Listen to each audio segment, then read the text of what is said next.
দর্শক আসসালামু আলাইকুম। তো যাই হোক, ইউটিউব চ্যানেলে সবাই তো আমাকে চেনেন, তাই না? মানে প্রায় মিডিয়াতে আমাকে দেখতে পাচ্ছেন।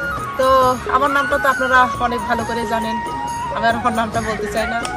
তো ইউটিউব চ্যানেলে তো সবাই সুন্দরী মনে হিসাবে চেনে। আসলে আমি সুন্দরের মধ্যেও পড়ি না, তারপরে কেন ইউটিউবের আমাকে সুন্দরী নাম? তো যাই হোক, এটা আপনারাই ভালোবাসছেন, আপনারাই ভালোবেসে আমাকে সুন্দরী মনে বানিয়েছেন। তো যাই, যদি ভালো লেগে থাকে লাইক, কমেন্ট, সাবস্ক্রাইব, শেয়ার করে আমার পাশে থাকবেন। ধন্যবাদ সবাইকে। তো এবারে গানে চলে আসি।